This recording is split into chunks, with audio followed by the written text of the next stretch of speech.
आज मलाई यहाँ उमिरदा कलेजको त्यो पहिलो दिन याद आइरहेको छ। नयाँ लुगा, झोलामा नयाँ कपी अनि मनमा कोसँग बोल्ने होला भन्ने डर। हामी सबैजना एउटा अपरिचितको भिड जस्तै थियो, तर आज हामी एउटा परिवार जस्तै भएर बिदा हुँदैछौँ। कलेज जीवन भनेको किताब र परीक्षा मात्र रहेनछ। यो त बिहानको 6 बजेको क्लास भ्याउन गरिएको दौडधुप, क्यान्टिनको त्यो चाउमिन र समोसामा गरिएको गफगाफ, अनि परीक्षाको अघिल्लो रात अब त पढ्नै पर्छ भनेर गरिएको कफीको सहारा हो। प्लस टू यात्रा भनेको यो किताब पढ्नु मात्र थिएन, यो त बोर्ड परीक्षाको डरसँग खेल्नु पनि थियो। फिजिक्सको त्यो मिलेको डेरिभेसन र केमिस्ट्रीको त्यो नबुझेको रिएक्सन, हामी सबैसँग मित्रता गाँच्न सिक्यो। हामी सब जब परीक्षाको अघिल्लो रात हामी ग्रुप स्टडी गर्ने नाममा अनलाइन हुन्थ्यो, तर परीक्षा भन्दा बढी के होला भन्ने चिन्ता गफगाफमै समय बित्थ्यो।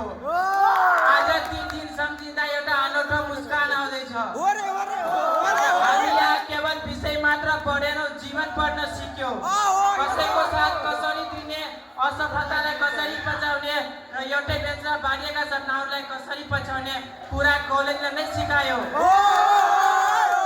कलेजको यो 4 पर्खालभित्र बिताएको समय नै हाम्रो जीवनको सबैभन्दा गोल्डन टाइम थियो। हामीलाई यो उचाइमा पुर्याउन सहयोग गर्नुहुने हाम्रा आदरणीय गुरुवर्गलाई हृदयदेखि धन्यवाद दिन चाहन्छु। तपाईँहरूको गालीमा पनि हाम्रो भलाइ थियो र मेरो प्रिय साथीहरू, तिमीहरू बिना यो कलेज एउटा सिमेन्टको भवन मात्र हुने थियो।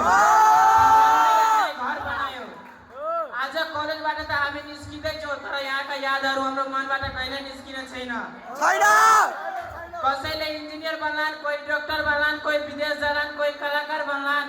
हाम्रो बाटो फरक भए पनि हाम्रो गन्तव्य चाहिँ एउटा हो, एउटा असल मान्छे बन्ने। विदाय भनेको अन्त्य होइन, एउटा नयाँ सुरुवात हो।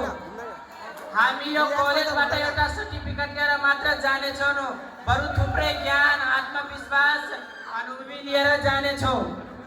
आगामी दिनहरूमा हामीलाई अनेकै चुनौतीहरूको सामना गर्नुपर्ने हुन्छ, तर मलाई विश्वास छ यो कलेजले हामीलाई ती चुनौतीहरूसँग लड्न सक्षम बनाएको छ। हामी जहाँ रहे पनि यो कलेजको नाम उच्च राख्ने प्रयास गर्नेछौँ र हाम्रा गुरुहरूको सम्मान र आमा